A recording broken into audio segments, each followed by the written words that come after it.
रोहित दादा सगळी लोक जे आहेत ना आत्ताची सगळी ही जनरेशन आहे, म्हणजे जरा जरी केस पांढरे झाले तरी लोक वेगवेगळे कलर डाय करून लोक केस काळे करतात. तर पांढऱ्याचं काळे करणारी माणसं, तुम्ही मात्र काही केस अजिबातच काळे करत नाही. काय तुमचा ज्येष्ठ दिसण्याचा प्रयत्न आहे की काय? नेमकं काय झालं आताच्या काळामध्ये काळ्या गोष्टीची खूपच जास्त चर्चा होते.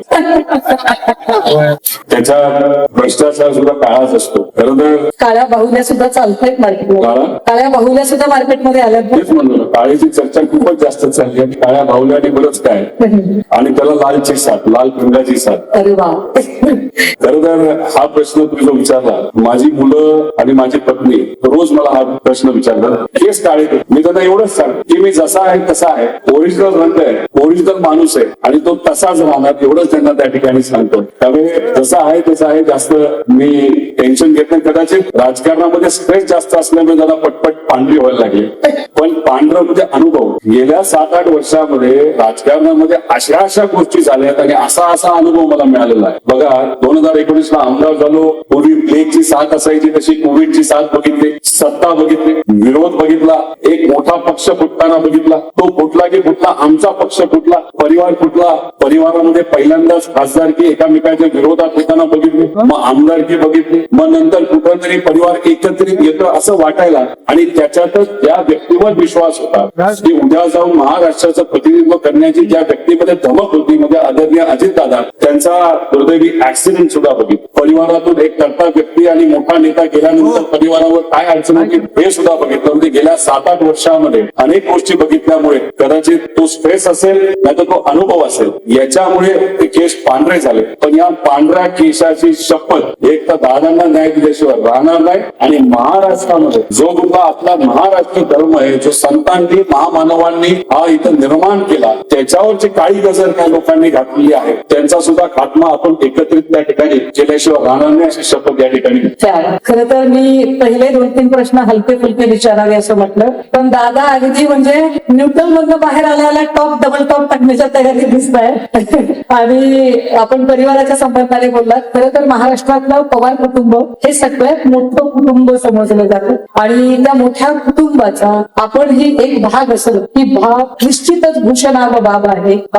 ही सगळ्यांच्यासाठी एक कुणालाही आनंद देणारी आणि त्याचा आपण गर्व बाळगावा, अभिमान बाळगावा अशी ती बाब आहे. आणि अशा कुटुंबाचे आपण सदस्य आहात. आणि पवार कुटुंब कधीही फुटू शकत नाही, पवार कुटुंबात कधीही क्लेश होऊ शकत नाही असं सातत्याने म्हटलं जायचं. मात्र मधल्या काळातले जसं आपण म्हणालात की एकाच कुटुंबातले 2 लोक एकमेकांच्या विरोधात खासदारकीला उभे राहिले आणि त्याच्यानंतर अनेक गोष्टी घडत गेल्या. परंतु काही जरी असलं, एवढ्या जरी गोष्टी घडत असल्या तरी पवार कुटुंबामध्ये जो कुटुंब प्रमुखाचा शब्द आहे तो शब्द खालच्या लोकांनी कधीही दाबला नाही किंवा तो शब्द ओलांडला नाही. अगदी दादांनी सुद्धा कधी मोठ्या साहेबांना क्रॉस केला नाही. असं सगळं असताना दादांचं जाणं तर आमच्या सगळ्यांच्यासाठी धक्का होता. पण दादा गेल्यावर अवघ्या 24 तासाच्या आत आदरणीय पवार साहेब असं म्हणाले की कोणीतरी याच्यामध्ये घातपाताची शक्यता वर्तवत आहे. कलकत्त्यावरून एक बातमी येते. कलकत्त्यावरून म्हणताना त्यांचा ममता बॅनर्जी यांच्याकडेच रोख होता हे वेगळं सांगायची गरज नाही. कलकत्त्यावरून घातपाताची शंका व्यक्त केली जाते, मात्र तसं नाही,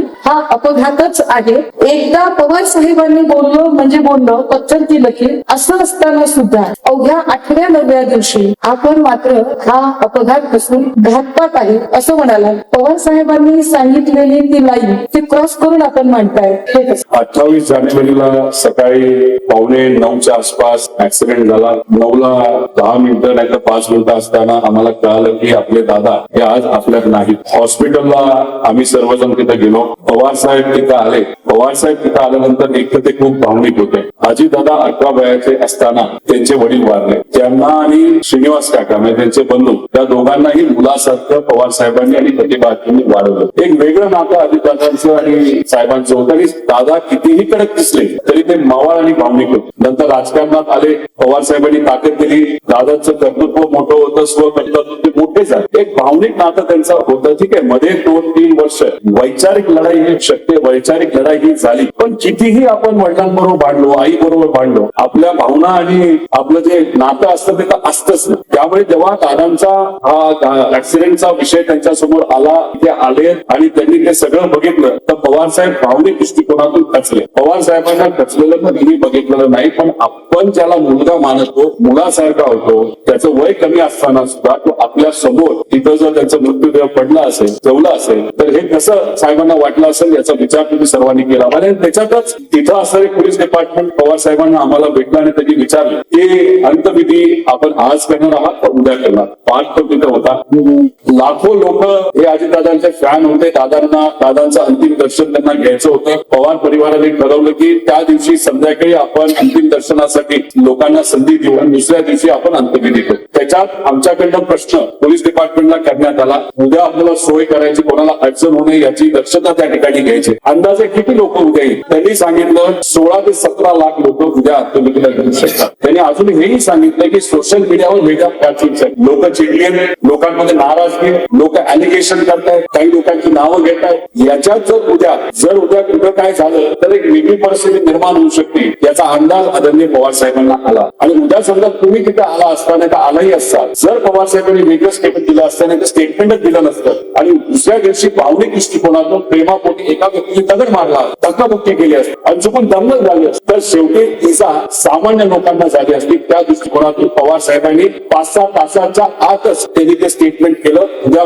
वेळ काय चुकीचं होऊ नये. मी 13 दिवसानंतर बोललो, पुराव्या सकट तिथं बोललो आणि आमच्या परिवारामध्ये असं कुठंच नाही की बाबांनो कुठं वरिष्ठांची परवानगी घ्यावी लागेल. आम्हाला आदेश एवढाच आहे, बोलत असताना पुराव्या सकट बोला, बोलत असताना लोकांबद्दल कुठल्याही व्यक्तीबद्दल बोलत असताना आदरानेच बोला आणि कुठेही चुकीचं बोलू नका. त्यामुळे मी वेगळं काही केलं नाही. पुरावे होते, दादांसाठी मी लढत होतो आणि नंतर तुम्ही बघितलं असेल पवार साहेबांनी पाठिंबा दिला, सुप्रियाताईंनी पण पाठिंबा दिला आणि अख्ख्या महाराष्ट्राने पाठिंबा दिला. त्यामुळे पवार साहेबांचं असं कधी नव्हतं की मी एखादं स्टेटमेंट दिलं तर चुकीचं स्टेटमेंट आलं, विरोधाभासच बोलू नको. पुरावा असेल तर तुम्ही बोलू शकता. एवढी लोकशाही आमच्या परिवारामध्ये, म्हणून आम्ही लोकशाही बरोबर त्या ठिकाणी असतो. आपण त्याचं दिलेलं स्पष्टीकरण हे निश्चित पटणारं आहे, कारण ही गर्दी आम्ही सगळ्यांनी अनुभवली, तो भावना वेगही आम्ही सगळ्यांनी अनुभवला. पण एवढी बारामती पक्की बांधलेली असताना, एवढा मोठा बारामतीचा गड आहे, पवारांचं सगळं साम्राज्य तिथं आहे, तुमच्या सगळ्यांचं बॉन्डिंग आहे आणि ते प्रचंड घट्ट आहे. असं असताना अशी काय गोष्ट घडते की रोहित पवारांना बारामती पुणे सगळं सोडेल कर्जत जामखेडचा मतदारसंघ निवडावा लागला. काय राम शिंदेशी तुमचं एवढं काय आहे की तुम्हाला इकडे यावं लागलं? का बरं तुम्ही इथे कर्जत जामखेड? पुणे जिल्ह्यामध्ये सुप्रियाताई खासदार होत्या, दादा आमदार होते, सत्तेत असताना पालकमंत्री. माझी सुरुवात राजकारणाची जिल्हा परिषद सदस्य म्हणून झाली. घराणेशाही हा विषय असतो, चर्चेत येतो. माझ्या बाबतीत सुद्धा तो चर्चेत आला नाही, ते येणार होता याचा अंदाज त्या ठिकाणी मला माहित. त्यामुळे डायरेक्ट आमदारकी खासदारकी लढण्यापेक्षा जिल्हा परिषद पासून सुरुवात व्हावी अशी माझी इच्छा होती. आणि त्याच्याच बरोबर आमदारकीचा पण मतदारसंघ निवडत असताना सोपा न घेता तो जर अवघड असेल आणि तिथं करण्यासारखं खूप असेल तर मग उद्या जाऊन आपण काय करू शकतो हे सिद्ध करू शकतो. त्यामुळे कर्जत जामखेडमध्ये अनेक अडचणी होत्या. तर साधा हॉस्पिटल सुद्धा नीट नव्हतं, तिथं प्रशासकीय बिल्डिंग खराब होत्या, तिथं पिण्याच्या पाण्याचे प्रश्न होते, शिक्षणाचे प्रश्न होते, बरेच काय होते. पुढे अवघड मतदारसंघ निवडायचा म्हणून तो त्या ठिकाणी निवडला. राम शिंदेच्या विरोधात काय मी होतो असं नव्हतं, पण तिथे जाऊन निवडणूक लढणं, ती जिंकणं यात मला श्रेय जात नाही. पण तिथे असणाऱ्या सामान्य लोकांनी मताच्या माध्यमातून माझ्या विश्वास ठेवून मला आशीर्वाद दिला, हे महत्वाचे. म्हणून सातत्याने 2 वर्ष 2 टर्म मी तिथं प्रतिनिधित्व करत आहे. त्यामुळे जे काय जमलं ते करण्याचा प्रामाणिकपणे, म्हणजे सोपा मार्ग नाही घेतला, थोडा अवघड मार्ग नाही.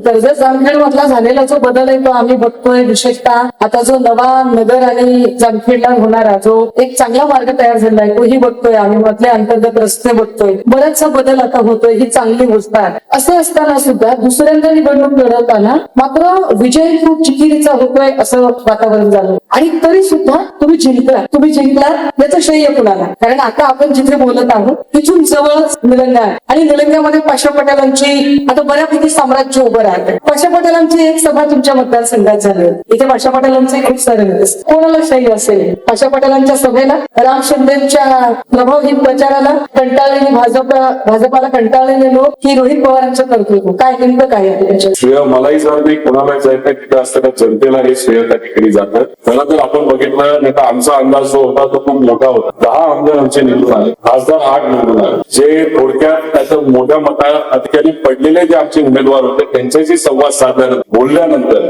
बाहेरून मतदार मोठ्या प्रमाणात आणण्यात आले होते. जातीवाद धर्मवाद मोठ्या प्रमाणात केला गेला होता. RSSचा वापर करून कुठेतरी एक वेगळ्या प्रकारचं भेदभाव निर्माण करून विष पेरण्याचा प्रयत्न हा कार्यकर्त्यांच्या माध्यमातून केला गेला होता. आणि अचानक काहीच आपल्या हातात नाही, मग लाडकी बहीण योजना आणून त्याच्यातून ऍडव्हान्स मध्ये 4,500 रुपये 6,000 रुपये घरामध्ये समजा 2 महिला असतील 3 महिन्याचा ऍडव्हान्स हा दिला गेला. आता महिना होऊन सुद्धा पैसे मिळत नाही, पण त्यावेळी ऍडव्हान्स मध्ये दिला. त्यामुळे या सगळ्या गोष्टींचा प्रभाव झाला. त्यामुळे जी अपेक्षा होती त्या लेवलला त्या ठिकाणी झालं नाही. काही प्रमाणात मतदार याद्यांमध्ये घोळ झालेला आपल्याला माहिती नाही. एवढं सगळं करून सुद्धा मी थोडक्यात होईना मताने निवडून आलेले मोठे मोठे नेते. पाशा पटेलांनी तुमच्याबद्दल फार अगदी अर्वाच्य पद्धतीने प्रचार केला. भाषणातला स्तर अगदीच खाली गेला होता. फार म्हणजे अगदी माझ्यासारख्या माणसाला ते बघताना फार संकोचल्यासारखं वाटत होतं. त्याच्यावर तुम्ही कधीच नंतर प्रतिक्रियाही दिली नाही, तुमच्या भाषणातही दिलेली नाही. ज्या पक्षामध्ये ते आहेत तोच पक्ष महिलांना कधी आदर देत नाही. तुम्ही बघा पाशा पटेल त्यांच्याच पक्षाचं आता अशा लेवलला जाऊन महिलांबद्दल बोलतात आणि त्यांच्यावर कारवाई सुद्धा होत. आणि मग आमचा एक मोरे नाना नावाचा कार्यकर्ता फक्त राम शिंदेच्या विरोधात काहीतरी बोलतो. जसं तुम्हाला सुद्धा नोटीस आली तसे त्यांना सुद्धा सूर्यकांतांना नोटीस आली. विधान परिषदेमध्ये बोलावलं आणि माफी मागायला. अरे पाशा पटेल महिलांबद्दल जो बोललाय त्याच्याबद्दल तुम्ही काय माफी मागायला नाही लावू, त्यांना काढायला पाहिजे. तसंच तिथं उत्तर प्रदेशचा खासदार तिथं असे अनेक उदाहरण देऊ शकतो ज्याच्यामध्ये भाजपमध्ये कुठे ना कुठेतरी महिलांचा आधार ठेवला जातो. तर का 2023 ला महिलांना आरक्षण देण्याचा बिल आलं होतं, सर्वांनी सपोर्ट म्हणजे काँग्रेसने सपोर्ट केला. पण ते महिला आरक्षणाचं बिल नव्हतंच, ते डिलिमिटेशन बिल होतं. कालचं बिल 2023चं महिला आरक्षणाचं ते पास केलं. काल महिला आरक्षणाचं नाव पुढे केलं आणि डिलिमिटेशन घुसवण्याचा प्रयत्न. बऱ्याच लोकांना डिलिमिटेशन माहित नसेल. ग्रामपंचायतचं इलेक्शन आहे तर नगर परिषदचं इलेक्शन हे लढत असताना सत्तेत जो नेता असतो आपल्या कार्यकर्त्यांना निवडून आणण्यासाठी अख्खा वॉर्ड तोडून टाकतो. आणि मग हे कुटुंब आपलं मतदान करू शकतो ते देऊ शकत नाही, मग वेळ वाकडं कापायचं. जे नगर परिषद आणि पंचायत समिती जिल्हा परिषद मध्ये झालं तेच काल डिलिमिटेशनच्या माध्यमातून हे खासदारकीला आणि आमदारकीला करण्याचा प्रयत्न केला होता. आणि त्याच्याच बरोबर काल फक्त महिलांच्या बिलाचा वापर म्हणजे कुठेतरी भाजपचे दाखवायचे दात आणि खायचे दात वेगळे आहेत. पाशा पटेल त्याचंच एक प्रॉडक्ट आहे. त्यामुळे मला असं वाटतं त्याचा खूप प्रभाव नाही, त्याच्यावर मी रागवलेलो नाही, कारण तो योग्य पार्टीमध्ये आहे. आता आपण हे तसेच जामखेडच्या मतदारसंघाबद्दल बोलत होतो आणि इथल्या विजयाबद्दल मला त्याची एक आठवण दादांच्या सोबतची आठवते की दादा प्रतिसंगमला बहुतेक भेट झाली होती आणि दादा काय म्हणाले की बघ बेटा मी तुझ्या प्रचाराला आले ना. म्हणजे काय, म्हणजे अजित दादांना असं वाटत होतं की राम शिंदे पराभूत व्हावे. कदाचित म्हणजे महायुतीमध्ये दादा असताना सुद्धा एवढं रोहितवर प्रेम आहे दादांचं म्हणजे असणारच ते, परंतु मग महायुतीचं काय झालं नेमकं काय? आपण असं बोलू शकतो दादांना कदाचित राम शिंदे सर निवडणुकीत पडावे असं नक्कीच वाटत, पण दादांना हे मात्र वाटत असेल की रोहित पवार हा निवडून यावा. त्यामुळे कदाचित त्यांनी त्या ठिकाणी ते स्टेटमेंट दिलं.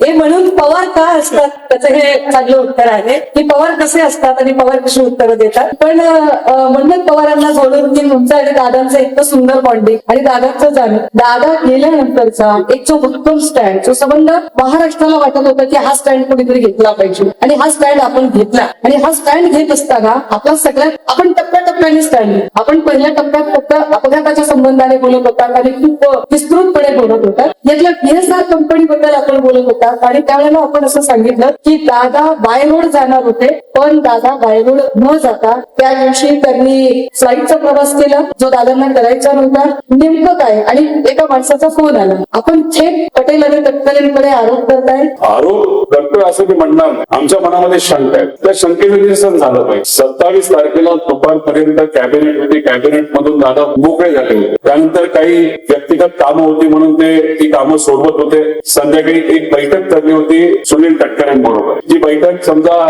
4 वाजता होती का 5 वाजता होती. सुनील तटकरेंना यायला वेळ लागला, ते आले उशिरा. त्या चर्चेमध्ये नरेश अरोरा त्याचा जो काही कॉन्ट्रॅक्ट कॅन्सल करायचा होता दादांना तो करू नका, बरंच काय अशी चर्चा तिथं सुरू होती. बैठक बराच वेळ सुरू झाली, बराच वेळ चालली आणि मग ती चालत असताना त्यांना प्रफुल्ल पटलांचा फोन आला. एक कुठली तरी फाईल होती, दादा कुठलीही फाईल अर्धवट सोडत नव्हते, त्याच्यावर सही तरी करायचे आणि जर चुकीची फाईल असेल ती परत तरी पाठवायची. मग त्या फाईल बद्दल बोलत असताना ते म्हणाले म्हणजे प्रफुल्ल पटेल म्हणाले ही फार महत्वाची फाईल आहे. दादा म्हणले असली फाईल माझ्याकडे आज तक नाही आली. नाही तुमच्या मंत्रालयात आली. अरे मी इकडे घरी मंत्रालयात फाईल. मग मंत्रालयातून फाईल आणता उशीर लागला, तो लिहून सही करायला उशीर लागला आणि मग हे सगळ्या गोष्टी होत असताना कदाचित त्यांना कुठल्या तरी नेत्याने सांगितलं, ते कुठल्या नेत्याने मला माहित, मला थोडं उशीर झाला तर काय हरकत, गाडीने जाणार आहात आम्हाला माहितीये, मग थोडं फाईलवर सही करा, नाही तर काम माझं पूर्ण करा, तुम्ही विमानाने बारामतीला जाऊ शकता. असं संभाषण झाल्यानंतर मला कळालं 7:09 दादानी पीएला सांगितलं की आता विमान बुक कर.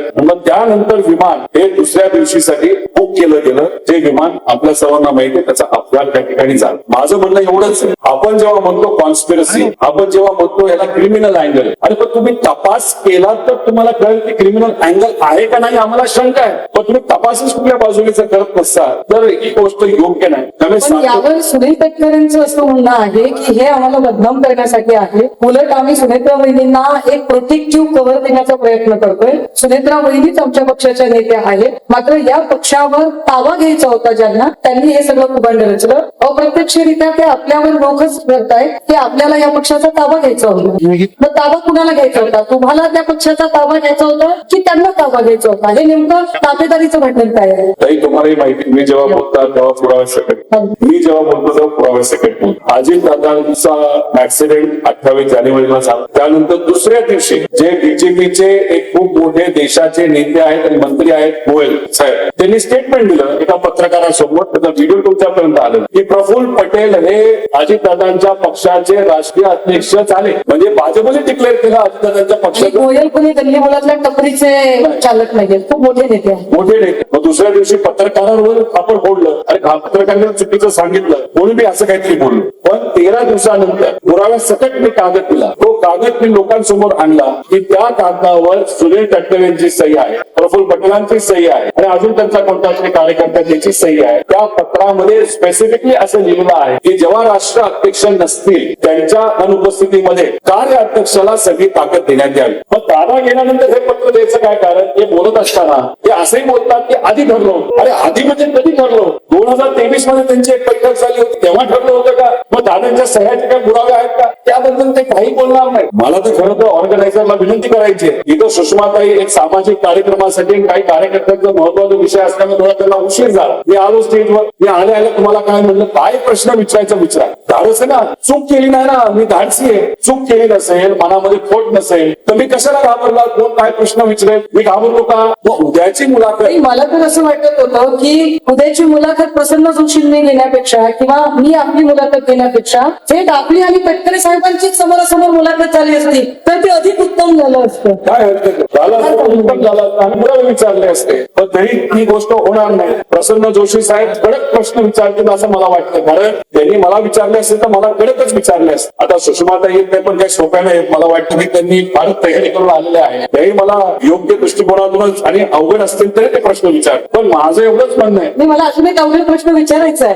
नाही विचारा, पण मला फक्त ऑर्गनायझरला एवढंच सांगायचंय, म्हणजे तासाची जर पत्रकार ते मुलाखत असेल, प्रसन्न जोशी साहेबांना कडक प्रश्न विचार लावा, पण त्याच्याच बरोबर ओपन टू ऑल अर्धा तास रेकॉर्ड करून बघ. आणि मला मराठी पत्रकारांवर विश्वास आहे, ते योग्यच प्रश्न विचारतील, पुरावे प्रश्न विचारतील. हे मी आता ओपन आता उद्या त्यांना हे विचारल्यानंतर बघा काय पुरावे सकट बोलतात का हवेत बोलतात. आणि ते त्यांची मुलाखत झाल्यानंतर पुण्यात नंतर मुंबईमध्ये मी वेगळी मुलाखत त्या ठिकाणी. सुनील तटकरे यांनी एका मुलाखतीमध्ये प्रश्नांना उत्तर देताना असंही म्हटलं, अर्थात ते नाव घेत नाही, हा पुन्हा एक वेगळा गणितावा, पण ते अर्थात ते आपल्यालाच उल्लेख होते सगळे प्रश्न आणि सगळे उत्तर आहे. आणि ते असं म्हणतात की जे लोक मला सांगतायत की मी ताबा घेणार होतो किंवा मला बदनाम केलं जाते, मला बदनाम करण्याची सुपारी दिली गेली, जाणीवपूर्वक माझ्यावर कुभांड रचले गेले, 2 महिन्यापासून माझ्यावर ट्रोल आर्मी सोडली गेली, हे सगळे जे लोक आहेत यातल्या एकानेही कधीही म्हटलं नाही की सुनेत्रा वहिनींना उपमुख्यमंत्री करा. ते मी म्हटलं आणि मी केलं. काय म्हणलं? सगळ्यात पहिलं स्टेटमेंट सुमित्रा काकींना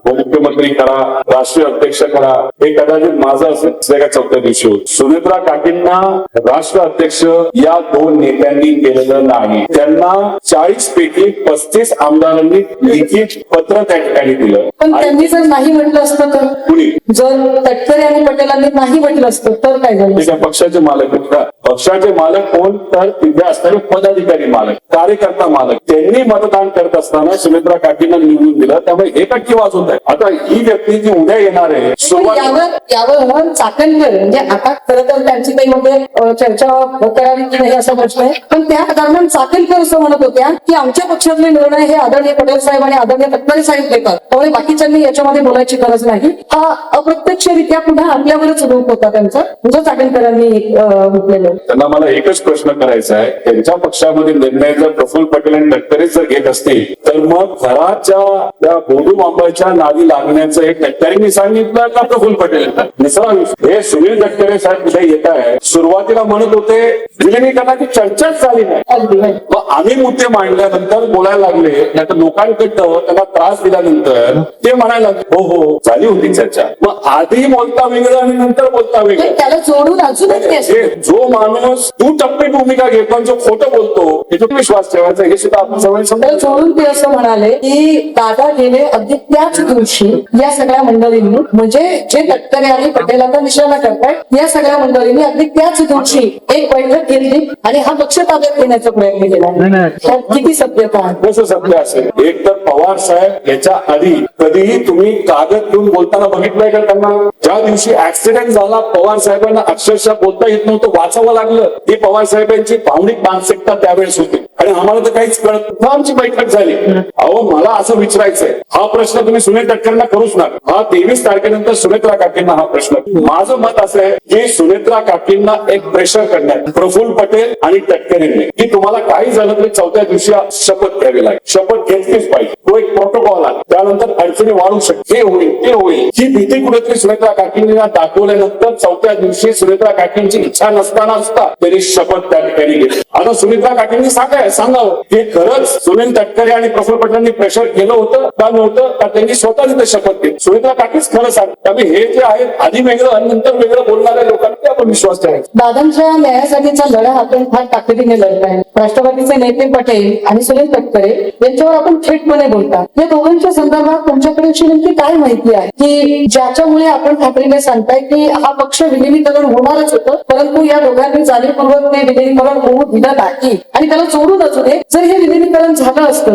तर जे लोक ऑलरेडी सत्तेत आहेत, म्हणजे ज्यांना राष्ट्रवादीतला जो एक स्टेक ज्यांना मिळालेला आहे, अनेक मंत्री आहेत, मारिती तटकरे असतील, मुश्रीफ साहेब असतील, खूप लोक आहेत, यांनी यांची मंत्रीपद सोडून हे इकडे आले असते की विलिनीकरण झालंच असतं तर तुम्ही लोक तिकडे गेला असतात. कारण तटकरे असंही म्हणाले की ठीक आहे मग यायचं असेल तर या, पण तुम्हाला महायुतीसोबत यावं लागेल कारण आम्हाला महायुतीच राहायचं आहे. तर काय म्हणजे तुमची महायुतीकडे जायची तयारी आहे? पक्ष एकत्रित व्हावा अशी इच्छा अजितदादांची होती. आम्ही काय सुनील तटकरेंना विचारायला गेलो नव्हतो की काय. त्यामुळे सुनील तटकरे या बसा असं बोलत असतील तर त्यांना एवढंच मला सांगायचं की आम्ही काही तुमचं ऐकणार लोक नाही. दादांबरोबर आम्ही सत्तेत जाणार होतो का दादा आमच्या बरोबर रस्त्याची लढाई लढणार होते हे दादांना आम्हालाच माहिती. महानगरपालिकेचं इलेक्शन तुम्ही बघा, पिंपरी चिंचवड, पुणे तर जिल्हा परिषदचं इलेक्शन बघ. दादांची जी भाषणे ती तुम्ही समजून घ्या. ती भाषणं कोणाच्या विरोधात होते याचा काही प्रमाणात तुम्ही अंदाज घ्या. त्याच्यावर तुम्हाला बऱ्याच काही गोष्टी कळणार. आणि सगळ्यात महत्वाची गोष्ट, आमच्यातलं कोणी मंत्री होणार नव्हतं याच्यापेक्षा प्रदेश अध्यक्ष संयुक्त राष्ट्रवादीचे हे सुनील तटकरे राहणार नव्हते. तिथं अमोल कोल्हे हे संयुक्त राष्ट्रवादीचे प्रदेश अध्यक्ष त्या ठिकाणी होणार होते. हे मात्र या ठिकाणी कारण पुणे महापालिकेच्या इलेक्शनला जेव्हा जागा वाटपांच्या बैठका होत्या तेव्हा अमोल कोल्हेचेच होते. त्याला आम्ही सगळे साक्षीदार होतो. एक याच्यातलाच अजून एक थोडस किल्ला असणारा जो प्रश्न आहे की दादा गेले, चौथ्या दिवशीचा शपथ घेणं थोडं महाराष्ट्राला उघडल्यासारखं झालं. अर्थात ते शपथ घेणं गरजेचं असेल, त्याची काही कारणं असतील. मी तेव्हा अगदी महिला म्हणून त्यांची पाठराखण करत त्यांच्या अभिनंदनाचं पत्रही दिलं की काही कारणं असू शकतात. परंतु त्या शपथविधीच्या वेळेला आपल्यापैकी कोणीही नव्हतं. आता मात्र त्या शपथविधीनंतर त्या उपमुख्यमंत्री पदासाठी आवश्यक असणारं विधानसभेचे सदस्यत्व, या सदस्यत्वासाठीची निवडणूक, पोटनिवडणूक चालू आहे. आणि या पोटनिवडणुकीत मात्र आपण आता प्रचाराच्या काही बैठका घेत आहे. लोकांना प्रश्न पडला कोणते रोहित पवार खरे, त्या दिवशी अनुपस्थित असलेले रोहित पवार खरे की आता या प्रचारामध्ये गेलेले रोहित पवार खरे, नेमकं काय? रोहित पवारांची भूमिका काय हे जास्त महत्वाचं आहे. शपथविधी होत असताना तो चौथ्या दिवशी झाला. 13व्या दिवसानंतर कदाचित मी तिथं गेलो असतो ना तर आम्ही सुप्रियाताई सुद्धा गेले असतील आणि कदाचित साहेब सुद्धा तिथं असले असते. भावनिक दृष्टिकोनातून परिवार म्हणून म्हणतो. चौथ्या दिवशी तो शपथविधी तिथं होत होता. आम्हाला त्या शपथविधीबद्दलची काही माहिती नव्हती. त्याच्याबरोबर सगळ्यात महत्वाची गोष्ट अशी आहे की तिथे शपथविधीसाठी मुख्यमंत्री होते, दुसरे उपमुख्यमंत्री होते, महायुतीचे नेते. मग महायुतीचे नेते तिथं असताना आम्ही जायचं कारणच नाही. राहिला प्रश्न आत्ताच्या प्रचाराचा. फॉर्म भरायला आम्ही गेलो नाही, आम्ही त्या ठिकाणी पहिली सभा त्याला गेलो नाही आणि उद्या परवा सांगता सभेत त्यालाही जाणार, बोलवलं तरी आम्ही जाणार. कारण का तिथं महायुतीचे सर्व नेते असतात. या निवडणुकीमध्ये या इलेक्शन मध्ये आदरणीय अजितदादांच्या कार्याकडे बघून त्यांच्या आदरापोटी कुठल्याही पक्षाने त्यांचा उमेदवार तिथं दिला नाही. त्यामुळे मी तिथं जात असताना मी कुठल्या पक्षाच्या प्रचाराला जात, पण मी त्या एका व्यक्तीच्या प्रचाराला तिथं जातोय, म्हणजे काकींच्या प्रचाराला जातोय. ते सुद्धा कोणाकडे बघून, तर अजितदादांकडे बघून, अजितदादांच्या प्रती असणारा आदर आणि प्रेम याच्यासाठी त्या ठिकाणी गेलोय. आणि प्रचार करत असताना फक्त विनंती करत आहे की मतदान करत असताना जास्तीत जास्त करा. कारण दादांकडे बघून तुम्ही श्रद्धांजली म्हणून मतदान करणार आहात आणि ती गोष्ट लोकांना पटलेली आहे. त्यामुळे माझी भूमिका ही भावनिक आहे. माझी भूमिका दादांच्या प्रती असणारा आदर आणि प्रेम याच्याने इन्फ्लुअन्स आहे. आणि मला असं वाटतं की आपण भूमिकेबद्दल बोलताय. पवारांच्या एकूण परंपरेच्या भूमिकेला साजेशा भूमिका आपल्या आहेत, त्या सर्वसमावेशक आहेत. दादांच्या नंतर आपण जे आक्रमकतेने म्हणताय त्यावर काही लोक अनालिसिस करतायत. खूप साऱ्या वेगवेगळ्या पॉडकास्ट आणि लेखांमधून आता काही लोक लिहित आहेत की आता बारामतीतला तर यानंतरचा दादा कोण? रोहित दादा. कसं बघतात रोहित दादा स्वतःला? एकच दादा, अजित दादा, दुसरा कुठलाही दादा होऊ शकत नाही हे मी मान्य केलंय, महाराष्ट्रात तमाम जनतेने मान्य केलं. पण याच्यातून एक गोष्ट आपण सगळ्यांनी विचार केली पाहिजे. तुम्हीच तुमच्या लेवलला अभ्यास करा. पवार साहेब हे लोकनेते आहेत, देशाचे नेते होते. त्यांच्या काळामध्ये आपण जर बघितलं असेल तर अनेक असे मोठे नेते होऊन गेले जे लोकनेते होते. त्याच्याबरोबर आपण मुंडे साहेब सुद्धा तुमच्या भागातले म्हणजे थोरले मुंडे साहेब हे लोकनेते होते, तर प्रसिद्ध त्या ठिकाणी होते. अजितदादांच्या काळात या परिस्थितीमध्ये आजच्या काळामध्ये बहुजन समाजाला पुढे घेऊन जाणार, जाती धर्माच्या पलीकडे जाऊन माणुसकी जपून सगळ्यांना संधी देणारा आणि महाराष्ट्राच्या कानाकोपऱ्यात पोहोचलेला कोण असा नेता आहे दादा सोबत? तुम्ही मला सांगा, कुणीतरी आहे का? लोकनेता. दादाच एक लोकनेते होते जे लोकांनी स्वीकारले होते. ठीक आहे, टीका होणं हे सगळं आहे. आज दादा नसताना कोण आहे जे महाराष्ट्राचं प्रतिनिधित्व लोकनेता म्हणून करू शकतं? कुणीच नाहीये. त्यामुळे दादांची जागा कुणी घेऊ शकत नाही. आणि दादा हे लोकात गेल्या 2 वर्षात लोकप्रिय अजून जास्त त्या ठिकाणी झाले. म्हणून तो जो ऍक्सिडेंट आहे, दादांची लोकप्रियता, पवार साहेब आणि दादा एकत्रित येण्याचा विचार आणि त्याबद्दलची चर्चा आणि दादा सातत्याने भाजपच्या विरोधात जे बोलत होते त्या सगळ्या गोष्टीकडे बघत असताना बहुजन समाजाचा एक मोठा नेता जो उद्या जर महाराष्ट्र मुख्यमंत्री होऊ शकला असता, मी चॅलेंज करून सांगतो 2019 ला दादा मुख्यमंत्री झाले असते. मग अशा परिस्थितीमध्ये ऍक्सिडेंट होणं, दादा 2021 ला मुख्यमंत्री झाले असते म्हणजे मग फडणवीस कुठे गेले असते? विरोधी पक्ष नेते झाले असते. म्हणजे दादा महाविकास आघाडीकडे आले असते. का नाही? या सगळ्यांमध्ये खरं तर ही मुलांना एका अर्थाने रोहित दादा आणि अजित दादा यांचं बॉन्डिंग कसं होतं ही उलगडणारी मुलांना ठरते. आणि म्हणून मला पुन्हा एकदा दादाच्या संबंधाने प्रश्न विचारावा असं वाटतंय की दादा असं एका भाषणात म्हणाले की गड्या राजकारण लय वंगाळ धंदा आहे, लय वंगाळ. तुम्ही व्यवसायातून राजकारणाकडे आला, इकडे आल्यावर तुम्हाला खूप त्रास सहन करावा लागला, जो जनरली भाजपच्या विरोधात लढणाऱ्या प्रत्येकाला सहन करावा लागतो. माझ्याकडे ईडी येत नाही एवढंच काय, बाकी मला पण सगळा त्रास सहन करावा लागतो. हक्कभंग असतो, ट्रोलिंग असतं, महिला म्हणून एक विशिष्ट प्रकारे जाणीवपूर्वक दबाव आणलं असतं, ड्रगच्या प्रकरणावर भांडताना कधी 100 किंवा केसेस टाकतात. तुम्हालाही तो त्रास झाला. आता मागे म्हणून बघताना काय वाटतंय, व्यवसाय बरा होता की राजकारण बरं? खरंच राजकारण दादा म्हणतात तसं वंगाळ झालेला. मी ज्या राजकारणाचा विचार करून या क्षेत्रामध्ये आलो तसं राजकारण राहिलेलं नाही. गुंडांचा वापर, जातीवाद, धर्मवाद, पैशाचा अमाप आवाज दाबण्याचा प्रयत्न कर, मीडियाचा सुद्धा आवाज दाबण्याचा प्रयत्न कर, या सगळ्या गोष्टीकडे बघत असताना त्याच्यातच दादांच्या अपघाताबद्दल एक संशय मनामध्ये निर्माण होणं, त्याच्या मागे कुठलं राजकारण आहे हे सगळं बघितल्यानंतर नक्कीच मनामध्ये मला प्रश्न आला होता. आणि 70 दिवस मला फक्त दादा तो संघर्ष ही माहिती गोळा करणं याच्यातच मी गुंतून होतो. त्यावेळेस माझ्या मनामध्ये प्रश्न आला होता की राजकारण सोडायचं का. पण मी विचार केला, आज या महाराष्ट्रामध्ये ठराविकच नेते जे या सिस्टमच्या विरोधात लढतात, विरोधात पण असे अनेक नेते जे आतून मॅनेज झालेले आहेत. पण पवार साहेब लढतात, उद्धव ठाकरे साहेब लढतात, देशामध्ये आपण जर बघितलं राहुल गांधीजी त्या ठिकाणी ठिकाणी लढतायत, तर मग कोणाला तरी लढावं लागेल. सगळेच जर मॅनेज झाले तर मग उद्या राजकारणामध्ये विरोधी पक्ष म्हणून लोकांचा आवाज म्हणून कोण लढणार? म्हणून हा प्रश्न माझ्या मनामध्ये आला. आणि माझं एक तुम्हाला सांगायचंय की तुमच्यासारख्या सुद्धा सामाजिक कार्यक्रम एवढी भीती दाव, तुम्हाला सुद्धा नोटिसेस आलेल्या. आर्थिक परिस्थिती तुमची बघता तर ती काही खूप मोठी नाही, पण तुमच्या पाठीमागे लोक आहे आणि त्याची पैशात आपल्याला किंमत मोजता येईल. तरी सुद्धा तुम्ही लढताय. वकिलाचे तुम्हाला कदाचित ती फी त्या लेवलला देता येत नसली तरी आपले होतपूर्व वकील घेऊन तुम्ही लढताय का?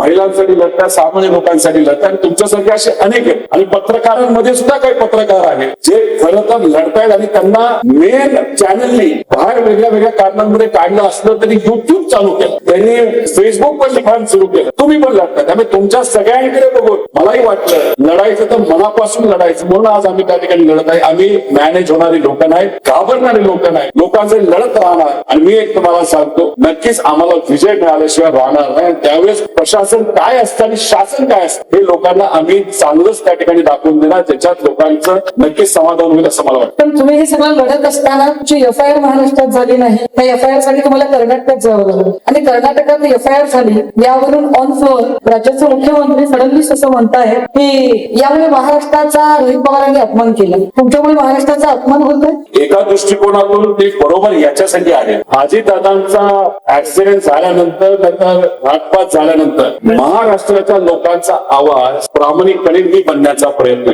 आणि त्यावेळेस मी प्रयत्न करत असताना मुंबईला पोलीस स्टेशनला गेलो, बारामतीला गेलो, सीआयडी कडे गेलो. माझा एफआयआर घेतला नाही अजितदादांच्या बाबतीत. आणि ह्या सगळ्या गोष्टी मीडियाच्या माध्यमातून लोकांपर्यंत त्या ठिकाणी जात होत्या. त्यामुळे कदाचित फडणवीस साहेबांना हे बोलायचं असावं की महाराष्ट्र सरकारचा अपमान केला, कारण रोहित पवारांनी या सिस्टम मध्ये त्या चुका आहेत त्या लोकांसमोर आणून दाखव. आणि हे जे शासन आहे ते प्रशासनावर अशा पद्धती वचक ठेवते, कंट्रोल ठेवतोय की ज्याच्यामध्ये उपमुख्यमंत्री असलेल्या व्यक्तीचा एफआयआर इथं होत नाही. त्यामुळे मी महाराष्ट्राचा अपमान नाही, पण या महाराष्ट्राचा सरकारचा नक्कीच अपमान केला, कारण त्यांचा काळा बाजार हा लोकांसोबत त्या ठिकाणी आणून लागला. आणि अजून एक गोष्ट तुम्हाला सांग, कर्नाटकात जो 0 एफआयआर झाला, तो 0 एफआयआर तिथं मी एका साध्या पोलीस स्टेशनला गेलो, मी नेत्यांकडे नाही गेलो, साध्या एसएचओनी तो माझा एफआयआर घेतला. तो दुसऱ्या दिवशी तिथे असलेल्या कोर्टाकडे पाठवला, कोर्टाने परवानगी दिली आणि नंतर तो एफआयआर इन्व्हेस्टिगेशन करण्यासाठी महाराष्ट्रात आला. त्यात काही इलिगल झालं. आता फक्त या महाराष्ट्र सरकार तो महाराष्ट्रात बारामती पोलीस स्टेशनला आला नाही ना.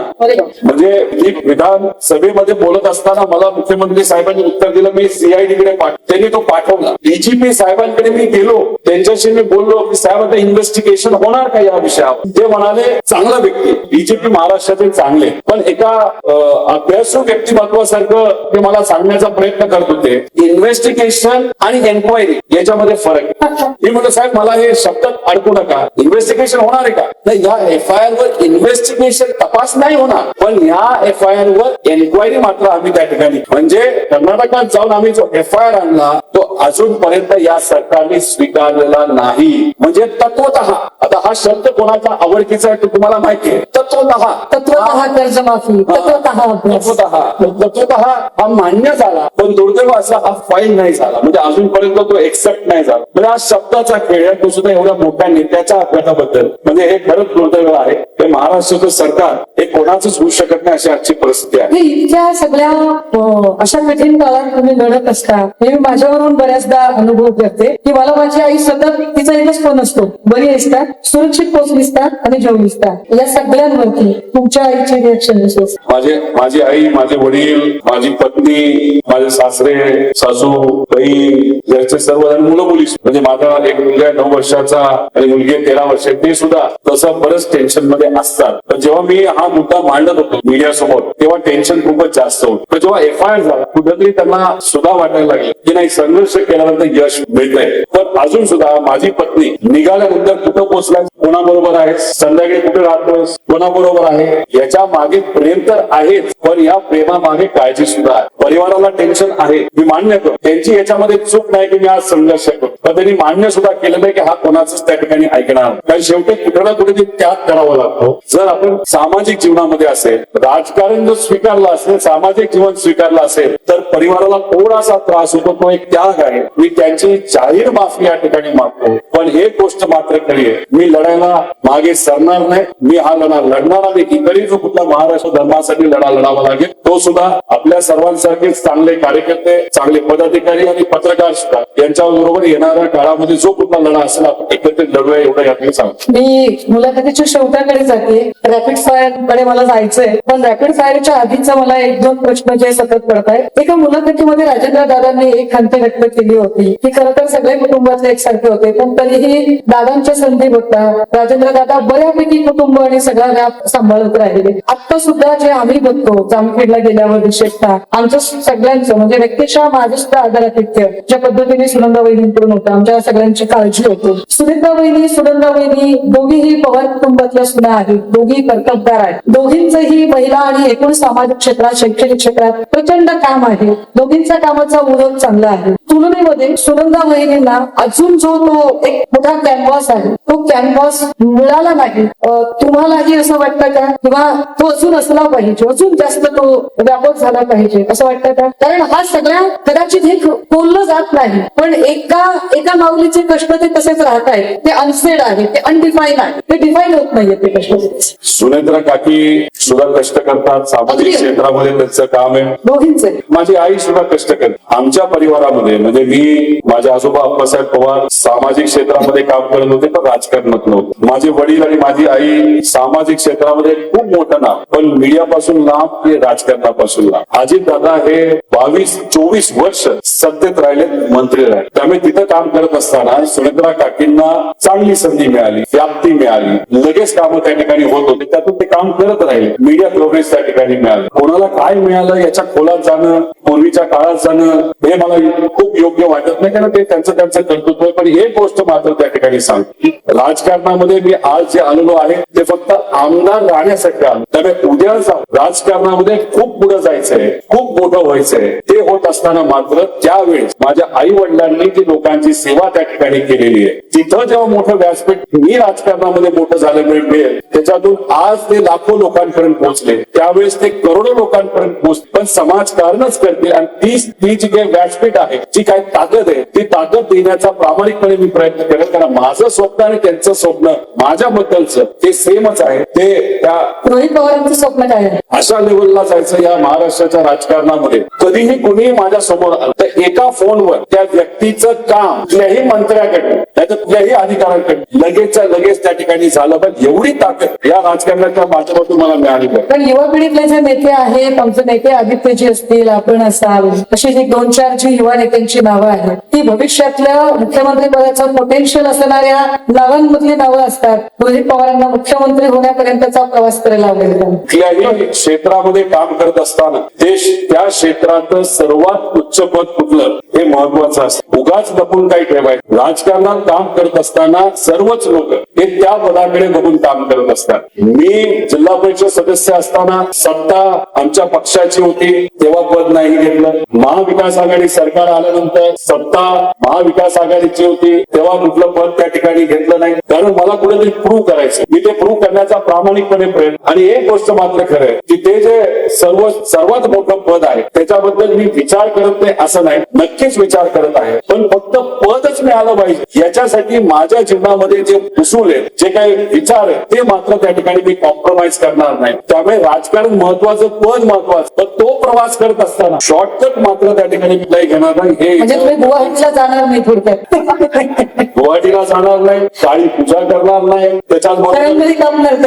त्याच्याबरोबर कुठल्याही माझ्या विरोधकाचा घात होईल नाही तर वेगळं काय होईल, जेलमध्ये टाकेल असं कुठेही माझ्याकडनं त्या ठिकाणी होणार नाही. जे राजकारण योग्य वाटतं त्याच राजकारणावर विश्वास ठेव. राजकीय प्रवास माझा त्या ठिकाणी ठिकाणी मी करेन. तुम्ही तात्विक राजकारणाची बैठक ही तुमच्या बोलण्यातनं सातत्याने दिसते, पण आता जे सगळं महाराष्ट्राचं राजकारण आहे हा या मुलाखतीतला शेवटचा प्रश्न मी विचारते आणि मी मग रॅपिड फायर कडे जाते. तो प्रश्न असा आहे की आत्ताच्या राजकारणात तत्व कशाशी खातात हे कळत नाही. अशाच सगळ्यांमध्ये खरात सारख्या लोकांचा फावत झालं. खरातच्या निमित्ताने अगदी 30-40 आमदार खरातच्या त्या सगळ्या गोंधळामध्ये अडकलेले दिसतात. हे कदाचित महाराष्ट्रात पहिल्यांदा घडलं असेल, देशात पहिल्यांदा घडलं असेल की महिला आयोगाची अध्यक्षाच महिला लैंगिक शोषणाच्या प्रकरणामध्ये एका पदावरून पायउतार होते. हे सगळं चालू असतानाच अजूनही म्हणजे 70 वर्षात काँग्रेसने काय केलं तर 70 वर्षात काँग्रेसने कधीही हिंदू धोक्यात आणला नाही. हिंदू खतरे में है असं 70 वर्षात म्हटलं गेलं नव्हतं, पण जेव्हा इथे कट्टर हिंदुत्ववाद्यांची सत्ता आली आहे तेव्हा मात्र सतत हिंदू खतरे में है हिंदू खतरे में है असं चालतंय. आता अगदी लेटेस्ट जर बघितलं तर परतवाडा आणि नाशिक दोन्ही घटना सारख्याच आहे. पण परतवाड्याच्या घटनेतला जो अक्युज्ड आहे त्याच्या घरावर बुलडोझर चालवलंय. खरातचा फार्म हाऊस मात्र शाबूत आहे, त्याच्यावर अजूनही बुलडोझर चालवलेला नाही. विशेष कदाचित जर तिकडे अजून कोणी आशपात खिलजी वगैरे असतात तर पडळकर किंवा हे सगळे जगताप राणे राणा याचे रिॲक्शन अजून काहीतरी वेगळ्या असत्या. ह्या सगळ्या हिंदू मुस्लिमच्या राजकारणाकडे रोहित पवार कसं बघतात? जेव्हा तुम्ही जातीवाद धर्मवादाकडे जाता तेव्हा तुम्ही मूळ राजकारण सुरू नेत्याला कधीच काही फरक पडत नाही. जर शेतकऱ्याच्या शेतातलं पीक जळत असेल, शेतकऱ्याच्या पिकाला भाव मिळत नसेल तर नेता फक्त लढू शकतो, बोलू शकतो. बाकी त्याच्या घरी त्याचा मुलगा त्याच्या मुलगी इंग्लिश मीडियम मध्ये नाही तर भारताच्या बाहेर शिकत असते. कष्ट करून एखाद्या मजुराने त्याच्या मुलाला मुलीला शिकवलं, डिग्री मिळवली, नोकरी मिळत नसेल, नेत्याला काहीच फरक पडत. त्याच्याबरोबर जर एखाद्या मध्यमवर्गीयाला त्याची नोकरी होती पण नोकरी गेली आणि आता EMI भरता येत तरीच काय फरक पडत नाही. कारण हे जे काय फरक न पडणारे नेते त्यांना हे मात्र कळालं आहे जातीवाद आणि धर्मवाद केला आणि पैसे आपण जर वाट सहज आपण निवडून येतो. त्यामुळे हे जे काय राजकारण द्वेषाचं आज भाजपकडनं नाही तर सत्ताधाऱ्यांकडनं केलं जातं ना याच्यात नेत्याचं नुकसान कधी होत. ठीक आहे आम्हाला सत्ता येणार, आम्ही सत्तेत जाणार नाही कारण आम्ही विचाराबरोबर आहोत. पण जे लोक सत्तेत आहे ते 4-5 वर्ष तुमचा विचार करणार. जेव्हा इलेक्शन होईल तेव्हा मात्र तुमचा विचार केला जाणार. तुम्ही ज्या घरात आज राहता त्याच घरात तुम्ही त्या ठिकाणी राहू शकता. म्हणजे मी मतदारांचा त्यामुळे जोपर्यंत नेते जे विचाराला पक्के ते प्रामाणिकपणे रस्त्यावरून लढत नाही आणि जोपर्यंत हे सर्व मतदार हा पैसा आणि जातीवाद आणि धर्मवादाच्या पलीकडे जाऊ विचाराकडे बघून मतदान परत एकदा करत नाही तोपर्यंत स्थिती बदलणार नाही. पण कोणाला तरी विश्वास ठेवावा लागेल. नाही आपण सुद्धा जर भेदभावाकडे गेलो, जातीवाद धर्मवाद करत बसलो, तसलंच राजकारण करत बसलो तर मग उद्या जाऊन या सर्वसामान्य लोकांना ज्या अडचणी येणार आहेत त्या सोडवणार कोण? आणि एक मात्र तुम्हाला सांग, आम्ही दोघं असो, उद्धव ठाकरे साहेब असतील, आदित्य असतील, काँग्रेसचे काही नेते असतील, आम्ही जर लढलो नाही ना तर लोक आमच्यासाठी थांबणार नाहीत. कोणतरी नवीन युवा, कोणी नवीन नेता, महिला असू नाही तर पुरुष, हे 100% तयार होणार. एवढा संघर्ष, एवढा आक्रोश लोकांच्या मनामध्ये त्या ठिकाणी आहे. त्यामुळे आम्ही लढतोय पण अशी अनेक युवांना त्या ठिकाणी संधी मिळाल्या येत्या काळामध्ये. फक्त लढण्याची भूमिका ठेवा, विचाराला पक्क राहण्याची भूमिका ठेवा आणि अशा पद्धतीने आपण सुद्धा जर काळी जादून याच्या नादी लागलो तर आपल्याला या सत्ताधाऱ्यांनी तुमचा विश्वास आहे या सगळ्यांवर? माझा देवावर विश्वास आहे. पण करंगळी आपल्यावर होतंय म्हणे का? असं कसं सगळेच करंगळ्या कापत बसतील राव उद्या जाऊन सगळेच काय ते बोकड कापत बसतील, रेडा मारत बसतील आणि सगळंच हे करत बसतील तर काय होणार आहे? मग कर्तृत्वावर कोण विश्वास? मंदिरात जात असताना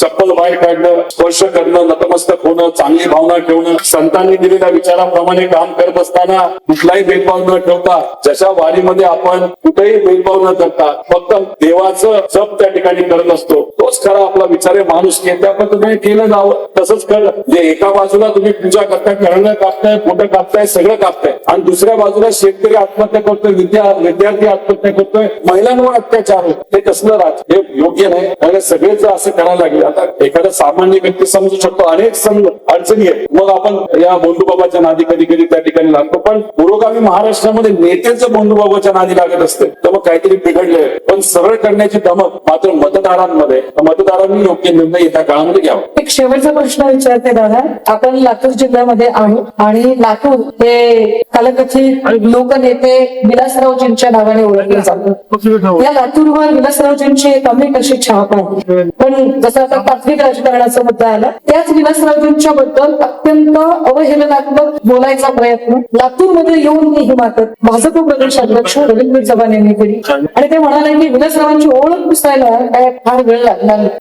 एखादा कर्तृत्ववान नेता जो प्रत्येक ठिकाणी आपली छाप सोडून जातो. म्हणजे आम्ही बारामतीत जेव्हा आलो दादांना निरोप देण्यासाठी, तेव्हा तिथल्या प्रत्येक झाडामध्ये, सर्व्हिस रोडमध्ये उभे केलेले जागोजागचे डस्टबिन, कितीतरी गोष्टी, ती दादांची कल्पकता आणि त्यांचं कर्तृत्व दिसतं. ते मिटत नाही. तरी सुद्धा भाजपचे लोक इतक्या सहजत्या, अशा पहाडासारखं कर्तृत्व असणाऱ्या नेत्यांची ओळख सहजासहजी पुसण्याची भाषा करतात.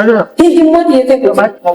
ही हिंमत पैशामुळे, ईडीमुळे, सीबीआयमुळे येते. दुसरं आपण काय बोलणार नाही. विलासराव देशमुख साहेबांसारखं कर्तृत्व आणि ते सुद्धा लोकनेते, त्यांच्या विरोधात भाजपचे प्रदेशाध्यक्ष येतात, बोलतात आणि मतदानाच्या माध्यमातून लोक निकाल देतात. आता तुम्ही बघा यांचं राजकारण काय लेवल. दादा गेल्यानंतर आमच्या सगळ्यांची मागणी होती पुणे रिंग रोड, पुण्याचं पालकमंत्री म्हणून अनेक वर्ष दादांनी सांभाळ रिंग रोड व्हावा यासाठी दादांनी पाठपुरावा केला. पुणे रिंग रोडला नाव अजितदादांचं द्यावं अशी आमची मागणी होती. पण ह्या सरकारमध्ये असलेल्या काही लोकांनी मुद्दामून बारामतीमध्ये पुन्हा श्लोक अहिल्यादेवी होळकरांच्या नावाने जे मेडिकल कॉलेज आहे त्याच्या एका हॉस्पिटलला दादांचं नाव, म्हणजे तुम्ही या नावाच्या विषयामध्ये सुद्धा राजकारण, लोकांची मागणी नाही, परिवाराची मागणी नाही आणि त्याच्यात तुम्ही ते का करता? कारण बारामतीमध्ये 29चा विचार करून एक वेगळा वाद निर्माण करण्याचा प्रयत्न फक्त नावावरून त्या ठिकाणी केला. वेगळं राजकारण तिथेच. अरे आमचं मत नव्हतं आणि दादा जर आज असते आणि असं कोणाचं काय झालं असतं तर दादानी कधीच महामानवांचं नाव हटवा आणि त्या व्यक्तीचं लावा असं बोललं नसतं. हे आमचे विचार आहे. पण तिथं राजकारण केलं गेलं आणि आम्ही रिंग रोडला नाव द्या असं म्हणून सुद्धा रिंग रोडला का नाव दिलं जात नाही? कारण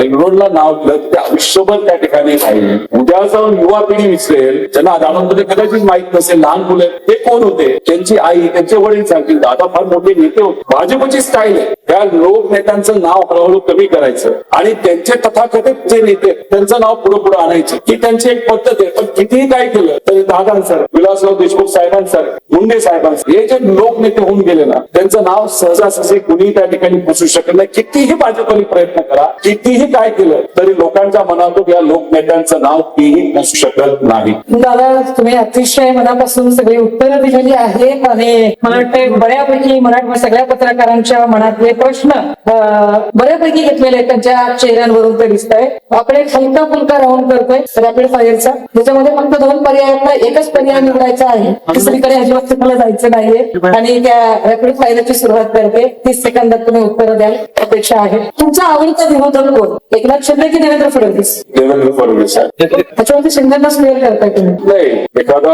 हुशार नेता, एकनाथ शिंदे साहेब हुशार आहेत हे सगळं गप्ती नाही, म्हणजे सगळ्या अंगाने हुशार जर या महाराष्ट्रामध्ये कोण असेल तर ते देवेंद्र फडणवीस साहेब आहेत. नेता म्हणून सुद्धा ते मोठे आहेत. प्रशासनावर पण त्यांची पचट आहे. मोठे नेते अभ्यासू आहे. पण राजकारण करत असताना वेगळ्या वेगळ्या प्रकारचा प्रयोग करणं, लोकांना लोक ते स्वीकारत असतील का नसतील हे सुद्धा ते करू शकतात. मग विरोधक बघत असताना त्या नेत्याकडे बघून जो सर्व अंगाने त्या ठिकाणी तयार आहे अशाच एका मोठ्या नेत्याला आपण विरोधक जर समजलं तर आपल्यामध्ये सुद्धा कुठे ना कुठेतरी एक लढण्याची वेगळी क्षमता त्या ठिकाणी निर्माण होऊ शकते असं मला वाटतं. महाविकास आघाडीतला तुमचा सगळ्यात जवळचा पक्ष, मित्र पक्ष कोण आहे? याच्यामध्ये काँग्रेस ही ठाकरेंची सेना आहे. राजकीय दृष्टिकोनातून जवळचा वाटणारा काँग्रेस आणि कौटुंबिक अनुषंगाने जवळचा वाटणारा ठाकरे. थँक्यू. म्हणून मी तुमच्या प्रचाराला सारखं रोहित पवार कुणाला घाबरतात, आईला की बायकोला? बरोबर. आदरयुक्त घाबरत आणि कदाचित ज्यांचं लग्न झालं त्यांना ते कळलं असेल. जय पवार आणि पार्थ पवार याच्यामधला समंजस भाऊ कोण वाटतं? दोघांची वेगळी स्टाईल आहे. भावनिक दोघं आहेत. जय भावना दाखवतो, पार्थ भावना दाखवत नाही. थोडेसे दोघं वेगळे आहेत. मला असं वाटतं या दोघांमध्ये भाऊ म्हणून समंजसपणा करायचा असेल तर तो मलाच त्या ठिकाणी करावा. चांगली सोडवणूक करून घेतली.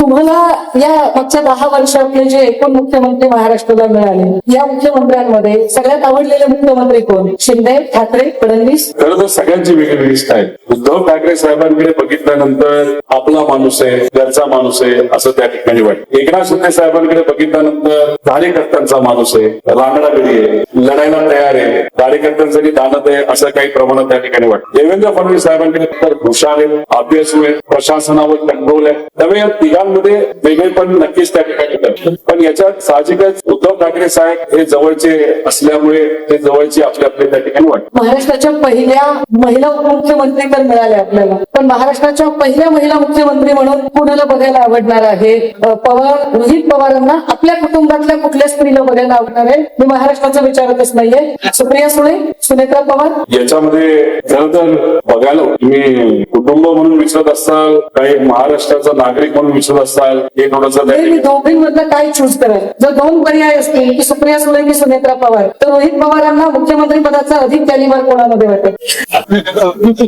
तसं सोपा पण प्रश्न आहे आणि अवघड पण आहे. पण मला असं वाटतं याला सगळ्याला आकडे लागतात. तेवढे आकडे आमच्या पक्षाला तुम्ही सोडवणूक करून घेत आहे. मी तुम्हाला थेट म्हटलं की हा रॅपिड फायर आहे आणि तुम्हाला दोन्हीपैकी एक चूज करायचंय. तुम्हाला सोडवणूक करून घ्यायची गरज नाही. अवघड आहे.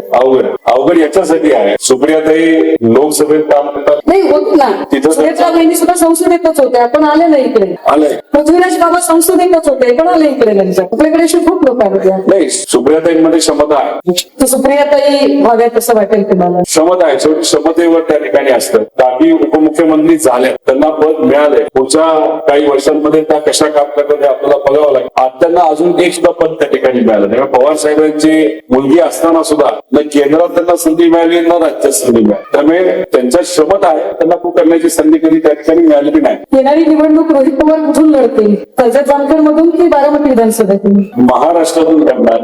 तुम्ही पुन्हा सोडवणूक करून घेताय. कर्जत जामखेडकरांनी मला लढायला शिकवलं, कसं लढायचं, कसा संघर्ष करायचा हे तिथे असणाऱ्या जनतेने त्या ठिकाणी मला शिकवलेलं आहे. ते येणारी निवडणूक मी कर्जत जामखेड मधूनच त्या ठिकाणी लढेल. राजकारण अशी गोष्ट आहे, आज एक उद्या दुसरं, कधी काय होऊ शकतं हे सांगता येत नाही. तर तुम्ही मला पर्सनली जर विचारलं, आजची परिस्थिती बघता आणि लोकांचं प्रेम बघता, आदर बघता, कार्यकर्त्यांचे कष्ट बघता, तर कर्जत जामखेड मधूनच माझी तिसरी आमदारकीची निवडणूक त्या ठिकाणी मी लढेल. दादांनी आपल्या कार्यकर्तृत्वाला उभा केलेला राष्ट्रवादी काँग्रेस, या राष्ट्रवादी काँग्रेसला सगळ्यात जास्त धोका कुणापासून वाटतो? तटकरेंपासून की पटेलांपासून? स्वार्थी लोकांपासून. त्याच्यात दोन नावं तर तुम्हीच घेत. नाही त्यातलं परत अजून जास्त तुम्हाला कुणाचं वाटतं? 40 आमदार, त्यातल्या 35 आमदारांनी सुनेत्रा काकी उपमुख्यमंत्री व्हावं सही केली, 5 लोकांनी नाही केली. ते कोण 5 लोक याचा अंदाज अनेक लोकांना मी नाव घेणार नाही. 2 नावं तुम्ही घेतली, बाकी 3 कोण? त्यात आता 2 खासदार असेल, अजून 5 आमदार आहेत. ते आपल्याला येत्या काळात शोधावं लागेल. पण 5 लोक नक्कीच आहेत. ते 5 मराठवाड्यातला एक आमदार आहे असं सांगायचंय का तुम्हाला, की 2 आमदार आहे कसं सांगायचं? एक 5. अच्छा, एक इकडे उदगीरला पण आहेत. बघा लोकांच्या प्रतिक्रियेवरून लक्षात येत. नाही, ते मंत्री आहेत. मंत्री होते ना, आता नाहीये. माजी मंत्री आहेत. माझी मंत्री त्याच्यावरून समजून घ्या की त्यांचं त्या पक्षामध्ये किती वजन आहे. ते होते रोहित पवार, कर्जत जामखेड मतदारसंघाचे आमदार, दमदार आमदार रोहित दादा. ज्या रोहित दादांना आपण असंख्य वेळा वेगवेगळ्या पत्रकार परिषदांमधून बघत आलो, ज्या रोहित दादांनी असंख्य पत्रकार परिषदांमध्ये अत्यंत पोटपद्धतीने दादाच्या अपघाताची बाजू मांडलेली आहे आणि ते अजूनही लढत आहे. आता मराठवाड्यामधल्या या प्रकट मुलाखतीतून एक प्रयत्न होता की त्यांना तसं का वाटतंय आणि त्याची कारण काय आहेत आणि ती उलगडली जावी आणि मराठवाड्यातल्या पत्रकारांना रोहित दादा आणि अजित दादा यांचं नेमकं बॉन्डिंग काय आहे, ते बॉन्डिंग कुठल्या लेवलचं आहे ते कळावं, यासाठीचा हा मोठा संवाद होता. आपण इथे आला आणि हा वेळ दिला. विशेष म्हणजे एकाही प्रश्नावर चिडचिड न करता आपण अतिशय शांतपणे उत्तरं दिली. आपले खूप आभार आणि आपल्या पुढील राजकीय कारकिर्दीसाठी खूप खूप शुभेच्छा. फक्त एक गोष्ट इथं आहे, काही दिवसांपूर्वीच मला कळालं होतं की सुषमाताई त्या ठिकाणी माझी मुलाखत घेणार आहेत. त्यांनी मला विचारलं नाही आणि मी त्यांना विचारलं नाही की प्रश्न काय असतील, पण प्रश्न तसे अवघड विचारले. कधी मी अडकळत नाही, काही प्रश्नांवर थोडस अडकळलं. मी पवन आहात ना, कसं आहे? पण आज आम्ही जे लढतोय आणि आमच्या बरोबर जे काही नेते लढत आहेत, पदाधिकारी लढत आहेत, सामाजिक कार्यकर्ते लढत आहेत, टीव्हीवर पण तुम्ही सुषमाताईंना बघितलं, सोशल मीडियावर सुद्धा आहेत. जनदागिनी काय असते यांच्याकडे बघितल्यानंतर आपल्याला जाणवतं आणि खऱ्या अर्थाने लोकांचा आवाज, महिलांचा आवाज न घाबरता न दबता त्या सातत्याने मांडत आहेत. खरं तर उद्या त्यांचाही पक्ष लगेच नाही, पण जेव्हा आपली सत्ता त्या ठिकाणी तुम्हालाही दुपारी वर मिळतं खालच्या हाऊसमध्ये कधी ना कधी त्या ठिकाणी खऱ्या अर्थाने संधी गेली पाहिजे. कारण का आज अधिवेशनामध्ये अपर हाऊस आणि लोअर हाऊसमध्ये आक्रमक पद्धतीने बोलणारे अनेक आहेत, पण अभ्यासू आणि अजून आक्रमक पद्धतीने बोलण्याची संधी नक्कीच तुमचा पक्ष येत्या काळामध्ये तुम्हाला त्या ठिकाणी देईल. आणि त्यावेळेस जेव्हा जर पाठिंबा द्यायची वेळ आली तर आम्ही सुद्धा तुम्हाला त्या ठिकाणी पाठिंबा देऊ, एवढंच या ठिकाणी इथं मी सांगतो. आणि आपण सर्वजण एवढ्या मोठ्या संख्येने इथं आलात त्यासाठी मी आपले पण आभार व्यक्त करतो. आणि सगळ्यांनी आम्हाला या ठिकाणी बोलावलं, ही मुलाखत करता आली त्यासाठी तुमचेही आभार. आणि तुम्हाला उद्याच्या संवादाबद्दल जी काही आम्ही रिक्वेस्ट केलेली आहे ती तुम्ही ऐकाल आणि आमच्या या मराठी पत्रकारांना काही उद्याच्या मोठ्या नेत्यांना प्रश्न विचारण्याची संधी त्या ठिकाणी द्याल असा विश्वास या ठिकाणी व्यक्त करतो. जय हिंद, जय महाराष्ट्र.